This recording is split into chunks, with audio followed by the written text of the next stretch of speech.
Trauma. Is enlightenment the perfect solution for trauma? Hello, this is Chris speaking, Shores of Infinity, with a video about trauma and enlightenment. The question is enlightenment the solution for trauma? Obviously, we're living in a society or in societies of traumatized people. Many people are traumatized, if not all. And all of those who are traumatized in some way or degree are looking for a solution of some kind. One popular solution is denial and repression. For most people, it's too hard to look into it. So they deny that anything has happened, they repressed it, they even can't remember most of it or all of it. Because usually it happened in childhood somewhere. Another popular solution is drugs, of course, especially nicotine and alcohol because they're legal.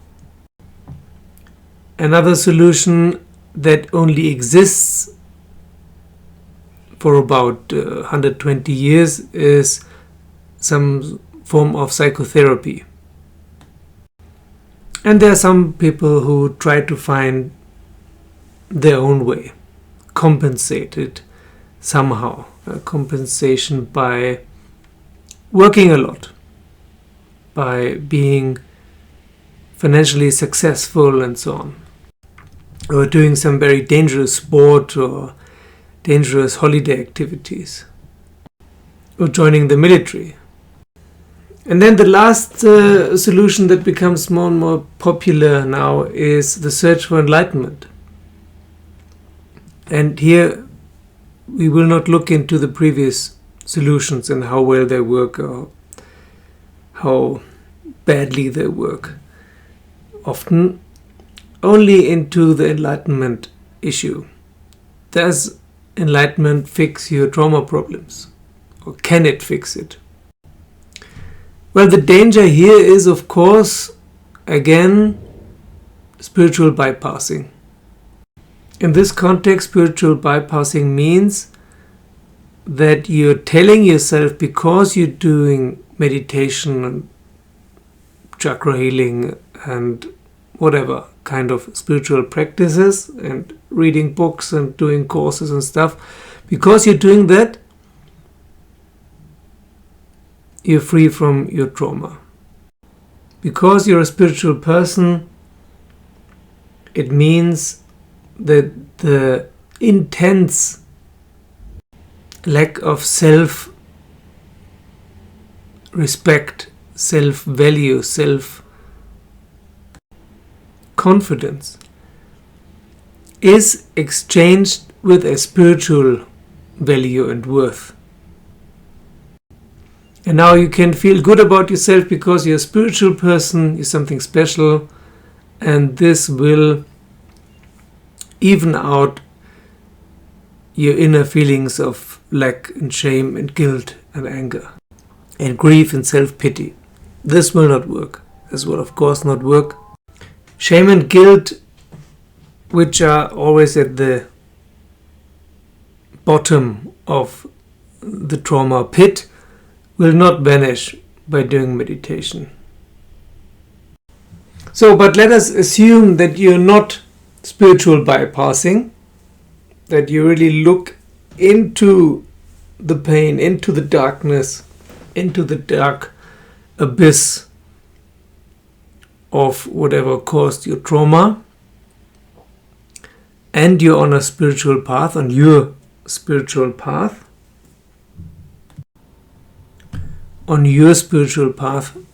because running after a guru is most definitely spiritual bypassing. Then you're just looking for a new mommy or a new daddy.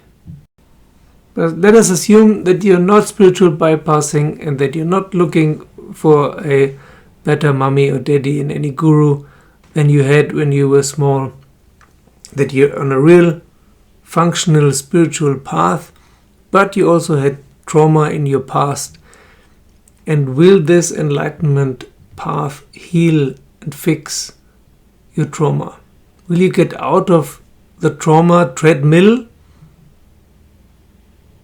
out of the trauma Ouroboros on your way to enlightenment, or when awakening and enlightenment happens to you? Will the trauma stop? Will it dissolve? And also, second question, is it possible that the trauma is so horrible because you have been beaten, shamed, raped, whatever, in your early childhood? Was your trauma maybe so horrible that this letting go, that is very necessary at some point on your path to enlightenment, cannot happen because you're so shell-shocked that letting go is not an option? So the answer to both questions is it necessary to heal all your trauma before enlightenment can happen, or will enlightenment take care of the last vestiges of your trauma and you don't have to solve all of it first? I had many discussions with traumatized people, with trauma specialists, and colleagues and friends of mine about this, and there's no consensus here. Some say that you have to heal your trauma first to make enlightenment possible. Others say let go, jump into the abyss, and stop all this psychology and meditation stuff. It's only procrastination. You have to let go, you have to stop the world, and then enlightenment will happen. The first camp is those of the psychologists. The spiritual psychologists, they say first you have to heal your trauma, otherwise letting go is not possible. The second camp are those like Jed McKenna and Don Juan and Carlos Castaneda and some others who say, no, it's a decision you have to make. It's a decision you have to let go now, otherwise you will never let go. To be caught in your trauma loops is a habit, and you have to break all habits. You have to talk about your trauma and all this, oh my God, my childhood was so horrible. Now my life is fucked. It's a habit. It's not that you're not right. It's not that you're wrong. But still it's a habit. It doesn't help you in any way to insist that your life has been harder than everyone else's, and thus you're stuck. How can you get unstuck if you insist on being stuck? If you repeat your trauma all the time and re-traumatize yourself again and again. This makes perfect sense, but it also makes perfect sense to say, okay, but I was beaten and raped for years when I was a child, and I'm suffering from complex PTSD with all kinds of things like nightmares and intrusions and flashbacks and whatnot. And I just don't trust that letting go will be any help. I have all these guardians who saved my life. Watch my radical allowing video. I have all these guardians who saved my life, and they don't allow that I let go. Because they know what happens if I lose control. I don't trust in people, and I also don't trust in anything like fate, destiny, God, the universe, the spirit, whatever you want to call it. There is no benevolent divine entity out there waiting to save or rescue me. Otherwise, he, she, it would have done it already in the past. I'm on my own, so letting go, what should I let go to arrive where? This reasoning also makes sense, but reason will not get you anywhere. on the path to enlightenment. Reason is not helpful unless you really reason everything to the very, very end. If you really use your brain and your intelligence to the very end, to the last consequence, it can be helpful. Otherwise, most people stop somewhere in between and just look for excuses. So, let's look at the excuses. Maybe there is no benevolent divine being on the other side. So what? So what? That's just a religious hope. There is probably not a benevolent divine being on this other side, but something impersonal. And that stops you from doing what? Who cares? There's not a good mommy or daddy waiting on the other side. But do you still want to see the other side? Or do you want to stay here and practice self-pity all the time?